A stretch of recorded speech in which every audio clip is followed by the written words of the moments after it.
നമസ്കാരം സുഹൃത്തുക്കളെ, സ്പോർട്സ് പിച്ചിലേക്ക് ഏവർക്കും സ്വാഗതം. ഇന്ത്യൻ ക്രിക്കറ്റ് ലോകത്ത് മലയാളി താരം സഞ്ജു സാംസന്റെ കരിയർ തകർക്കാൻ അണിയറയിൽ വീണ്ടും വമ്പൻ കറുത്ത ചതുരംഗ കളികൾ സജീവമാവുകയാണ്.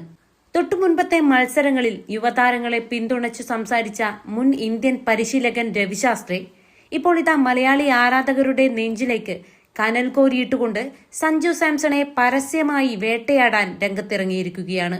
ടീം ഇന്ത്യയുടെ സെലക്ഷൻ വിഷയത്തിൽ കടുത്ത നിലപാടുമായി വന്ന ശാസ്ത്രി ഏത് വില കൊടുത്തും റിങ്കു സിംഗിനെ പ്ലേയിങ് 11-ൽ ഉൾപ്പെടുത്തണമെന്നും അതിനായി നമ്മുടെ സഞ്ജു സാംസണെ ടീമിൽ നിന്ന് പുറത്തിരുത്താൻ മാനേജ്മെന്റ് ഒട്ടും മടിക്കരുതെന്നുമാണ് തുറന്നടിച്ചിരിക്കുന്നത്. ശാസ്ത്രിയുടെ ആ കപട സെലക്ഷൻ തന്ത്രങ്ങൾ കേട്ടാൽ ഇത് മലയാളി ക്രിക്കറ്റ് ആരാധകന്റെയും ചോര തിളക്കും. നിങ്ങൾ ആരെ ഒഴിവാക്കിയാലും ശരി, റിങ്കു സിംഗിനെ കളിപ്പിച്ചേ തീരൂ. തിലക് വർമ്മ അല്ലെങ്കിൽ സഞ്ജു സാംസൺ, ഇവരിൽ ഒരാളെ മാറ്റണം. തിലക് അവസാന മത്സരത്തിൽ മികച്ച പ്രകടനം കാഴ്ചവെച്ചതുകൊണ്ട് സഞ്ജുവിനെ പുറത്തിരുത്തുന്നതാണ് ഉചിതം. 8-ാം നമ്പർ വരെ മികച്ച ബാറ്റിംഗ് നിര നമുക്ക് ആവശ്യമാണ്. ആ റോളിൽ റിങ്കുവിന് ഗംഭീരമായി തിളങ്ങാൻ സാധിക്കും. അവിടെയും തീർന്നില്ല. കഴിഞ്ഞ ഒരു വർഷമായി സഞ്ജു സാംസൺ ഏഷ്യൻ കപ്പിലോ ഓസ്ട്രേലിയൻ പരമ്പരയിലോ ന്യൂസിലാൻഡ് പരമ്പരയിലോ കാര്യമായ റൺസ് നേടിയിട്ടില്ലെന്ന് പറഞ്ഞ് അദ്ദേഹത്തിന്റെ ഫോമിനെ ആവോളം അധിക്ഷേപിക്കാനും ശാസ്ത്രി മറന്നില്ല. ഇന്ത്യൻ ടീമിന്റെ ഫിനിഷിംഗ് റോൾ ദുർബലമാണെന്ന പുകമറ സൃഷ്ടിച്ച് ഫോമിലുള്ള സഞ്ജുവിനെ ബലിമൃഗമാക്കാൻ നോക്കുന്ന ഈ വടക്കൻ ലോബിയുടെ യഥാർത്ഥ അജണ്ട എന്താണ്? കഴിഞ്ഞ മത്സരങ്ങളിൽ സെഞ്ചുറികളും മാച്ച് വിന്നിംഗ് ഇന്നിംഗ്സുകളും കളിച്ച് ഇന്ത്യയെ രക്ഷിച്ച സഞ്ജുവിനെ മാത്രം ശാസ്ത്രി ടാർഗറ്റ് ചെയ്യുന്നത് എന്തുകൊണ്ടാണ്? സ്പോർട്സ് പിച്ചിന്റെ കണ്ണു തുറപ്പിക്കുന്ന ഒരു മാസ് ഇൻസൈഡ് ടാക്ടിക്കൽ വിശകലനത്തിലേക്ക് സ്വാഗതം. നമുക്ക് രവിശാസ്ത്രി ഉന്നയിച്ച ആ കടുത്ത വിമർശനത്തിന് പിന്നിലെ രാഷ്ട്രീയത്തിലേക്ക് വരാം. ഇന്ത്യൻ ക്രിക്കറ്റിൽ ഒരു താരം ഫോം ഔട്ടായാൽ അവരെ പിന്തുണയ്ക്കാൻ 100 പേര് വരും. അത് വടക്കൻ ലോബിയുടെ താരങ്ങളാണെങ്കിൽ മാത്രം. എന്നാൽ സഞ്ജു സാംസൺ എന്ന മലയാളി താരം ഓരോ തവണ ക്രീസിലിറങ്ങുമ്പോഴും തന്റെ കഴിവ് തെളിയിച്ചിട്ടും ഒരു ചെറിയ പരാജയം ഉണ്ടാകുമ്പോഴേക്ക് വലിച്ചു കീറാൻ മുൻ കോച്ചുമാർ ഉൾപ്പെടെയുള്ളവർ കാത്തിരിക്കുകയാണ്.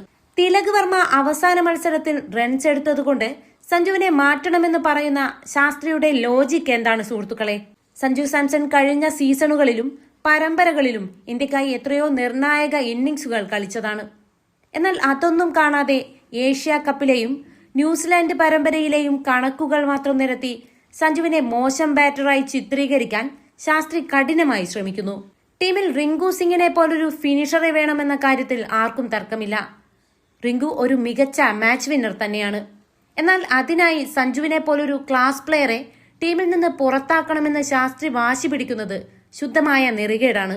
സഞ്ജുവിനെ മാറ്റിയാൽ വിക്കറ്റ് കീപ്പിംഗ് ആര് ചെയ്യുമെന്ന കൃത്യമായ ചോദ്യത്തിന് പോലും ശാസ്ത്രിക്ക് മറുപടിയില്ല. ഇന്ത്യൻ 2020 ടീമിന്റെ മധ്യനിരയും ഫിനിഷിംഗും ദുർബലമാണെന്നാണ് ശാസ്ത്രിയുടെ പ്രധാന വാദം. ഹർദിക് പാണ്ഡ്യയും ശിവൻ ദുബെയും മാറി മാറി വരുമ്പോഴും 8-ാം നമ്പർ വരെ ബാറ്റിംഗ് കരുത്തുകൂട്ടാൻ റിങ്കു സിംഗ് വരണമെന്ന് ശാസ്ത്രി ആവശ്യപ്പെടുന്നു. എന്നാൽ സഞ്ജു സാംസൺ എന്ന് പറയുന്നത് ഏത് പൊസിഷനിലും കളിക്കാൻ കെൽപ്പുള്ള ഇന്നിംഗ്സിന്റെ ഗതി മാറ്റാൻ ശേഷിയുള്ള ഒരു ടാക്ടിക്കൽ ബാറ്ററാണ്. സഞ്ജുവിനെ വെറുമൊരു ടോപ്പ് ഓർഡർ ബാറ്റർ മാത്രമായി കണ്ട് പുറത്തിരുത്താൻ നോക്കുന്നത് ടീം മാനേജ്മെന്റ് ചെയ്യുന്ന വലിയൊരു അബദ്ധമായിരിക്കും. പവർ പ്ലേക്ക് ശേഷം സ്പിന്നർമാരെ അതിശക്തമായി നേരിടാൻ സഞ്ജുവിനോളം മികവുള്ള മറ്റൊരു താരം നിലവിൽ ഇന്ത്യൻ മധ്യനിരയിലില്ല. എന്നിട്ടും സഞ്ജുവിനെതിരെയുള്ള ഈ പുകമറകൾ സൃഷ്ടിക്കുന്നത് അദ്ദേഹത്തിന് സെലക്ടർമാർക്കിടയിലുള്ള വലിയ സ്വീകാര്യത തകർക്കാൻ വേണ്ടിയാണ്. റിങ്കു സിംഗിനെ ടീമിൽ ഉൾപ്പെടുത്താൻ മറ്റു വഴികൾ നോക്കുന്നതിന് പകരം സഞ്ജുവിനെയോ തിലക് വർമ്മയെയോ പോലെയുള്ള യുവ മധ്യനിര താരങ്ങളെ പരസ്പരം പോരടിപ്പിക്കാനാണ് ശാസ്ത്രി ശ്രമിക്കുന്നത്. തിലക് വർമ്മയ്ക്ക് മുൻപ് സഞ്ജു നൽകിയ കൺസിസ്റ്റന്റ് പ്രകടനങ്ങളെല്ലാം വിസ്മരിച്ചുകൊണ്ട് ശാസ്ത്രി നടത്തുന്ന ഈ വില കുറഞ്ഞ പ്രസ്താവനകൾ BCCI ഗൗരവമായി കാണേണ്ടതുണ്ട്. നമുക്ക് രവിശാസ്ത്രി പറഞ്ഞ ആ സ്റ്റാറ്റസ് കളിയിലേക്കൊന്ന് വരാം. ഏഷ്യ കപ്പിലും ഓസ്ട്രേലിയൻ പരമ്പരയിലും സഞ്ജുവിന് എത്ര മത്സരങ്ങളിൽ കൃത്യമായ ബാറ്റിംഗ് പൊസിഷനിൽ അവസരം ലഭിച്ചുവെന്ന് ശാസ്ത്രി വ്യക്തമാക്കുമോ? പലപ്പോഴും ടീമിലെ 15-ാമനായി കൊണ്ടുപോവുകയും സീനിയർ താരങ്ങൾക്ക് വിശ്രമം അനുവദിക്കുമ്പോൾ മാത്രം അവസാന നിമിഷം ടീമിൽ ഉൾപ്പെടുത്തുകയും ചെയ്യുന്നതാണ് സഞ്ജുവിനോട് സെലക്ടർമാർ കാണിക്കുന്ന നീതി. എന്നിട്ടും തനിക്ക് കിട്ടുന്ന ചുരുക്കം അവസരങ്ങളിൽ സഞ്ജു അടിച്ചുകൂട്ടുന്ന റൺസ് വടക്കൻ ലോബികൾക്ക് ഒട്ടും സഹിക്കാൻ കഴിയുന്നില്ല. ഓസ്ട്രേലിയയിലും ന്യൂസിലാൻഡിലും കഠിനമായ സാഹചര്യങ്ങളിൽ സഞ്ജു കാണിച്ച മികച്ച സാങ്കേതിക തികവ് ക്രിക്കറ്റ് പണ്ഡിറ്റുകൾ പ്രശംസിച്ചതാണ്. എന്നാൽ ഗൗതം ഗംഭീറിന്റെ കോച്ചിംഗ് സ്റ്റാഫ് സഞ്ജുവിനെ വിശ്വസ്തനായി കാണുമ്പോൾ പഴയ വടക്കൻ PR ഗ്രൂപ്പുകൾ അയ്യർക്കും മറ്റു താരങ്ങൾക്കും വേണ്ടി സഞ്ജുവിനെ പ്ലേയിങ് 11-ൽ നിന്ന് തെറിപ്പിക്കാൻ കനത്ത സമ്മർദ്ദമാണ് ചെലുത്തുന്നത്.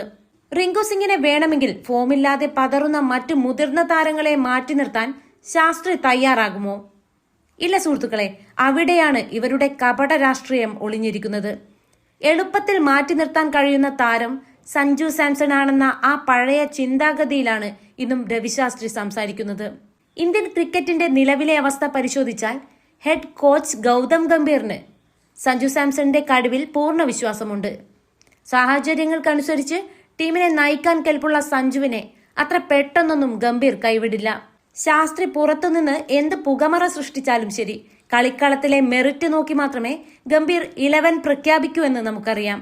സഞ്ജു സാംസൺ തന്റെ കരിയറിലുടനീളം ഇത്തരം നിരവധി അവഗണനകളെയും കപട വിമർശനങ്ങളെയും അതിജീവിച്ചു വന്ന പോരാളിയാണ്.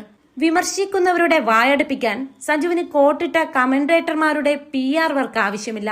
പകരം അദ്ദേഹത്തിന്റെ ബാറ്റിൽ നിന്ന് വരുന്ന ആ വെടിയുണ്ടകൾ പോലെയുള്ള സിക്സറുകൾ മാത്രം മതി. വരാൻ പോകുന്ന മത്സരങ്ങളിൽ സഞ്ജു തന്റെ കില്ലർ ഫോമിലേക്ക് മടങ്ങിയെത്തി ശാസ്ത്രിയുടെ ഈ വാദങ്ങളെല്ലാം പൊളിച്ചെടുക്കുമെന്ന കാര്യത്തിൽ മലയാളി ആരാധകർക്ക് യാതൊരു സംശയവുമില്ല. ടീമിൽ 8ാം നമ്പർ വരെ ബാറ്റിംഗ് വേണമെന്ന ശാസ്ത്രിയുടെ തിയറി നടപ്പിലാക്കാൻ സഞ്ജുവിനെ പുറത്താക്കുന്നത് കനത്ത തിരിച്ചടിയാകും. വിക്കറ്റിന് പിന്നിലെ സഞ്ജുവിന്റെ അസാധ്യ വേഗതയും ക്യാപ്റ്റൻസി മെന്റാലിറ്റിയും ടീം ഇന്ത്യക്ക് നിലവിൽ ഒഴിച്ചുകൂടാനാവാത്ത ഒന്നാണ്. റിങ്കു സിംഗിനെ ടീമിൽ ഉൾപ്പെടുത്താൻ വേണ്ടി സഞ്ജു സാംസണെ പുറത്താക്കണമെന്ന് ആവശ്യപ്പെട്ട രവിശാസ്ത്രിയുടെ ഈ വിവാദ പ്രസ്താവനയോട് നിങ്ങൾ യോജിക്കുന്നുണ്ടോ? വടക്കൻ ലോബികൾ സഞ്ജുവിനെ വീണ്ടും മനഃപൂർവ്വം ഒതുക്കാൻ നോക്കുകയാണെന്ന് നിങ്ങൾ കരുതുന്നുണ്ടോ? വരാൻ പോകുന്ന മത്സരങ്ങളിൽ സഞ്ജുവിന് തന്നെയാണോ പ്ലേയിങ് 11-ൽ മുൻഗണന നൽകേണ്ടത്? നിങ്ങളുടെ വിലയേറിയ അഭിപ്രായങ്ങൾ താഴെ കമന്റ് ബോക്സിൽ രേഖപ്പെടുത്തുക. ഈ വീഡിയോ നിങ്ങൾക്ക് ഇഷ്ടപ്പെട്ടെങ്കിൽ തീർച്ചയായും ലൈക്ക് ചെയ്യുക. പരമാവധി എല്ലാ സഞ്ജു സാംസൺ ആരാധകരിലേക്കും ക്രിക്കറ്റ് ഗ്രൂപ്പുകളിലേക്കും ഷെയർ ചെയ്ത് ശാസ്ത്രിയുടെ ഈ വലിയ ഇരട്ടത്താപ്പ് എല്ലാവരിലും എത്തിക്കുക. ഇന്ത്യൻ ക്രിക്കറ്റിലെ ഇതുപോലുള്ള കൃത്യമായ സ്റ്റാറ്റസ് വിശകലനങ്ങളും ഏറ്റവും പുതിയ മാസ് ബ്രേക്കിംഗ് വാർത്തകളും തത്സമയം ആദ്യമേ അറിയാൻ സ്പോർട്സ് പിച്ച് ചാനൽ ഇപ്പോൾ തന്നെ സബ്സ്ക്രൈബ് ചെയ്യുക. മറ്റൊരു കിടിലൻ വീഡിയോയുമായി വീണ്ടും കാണാം. നന്ദി, നമസ്കാരം.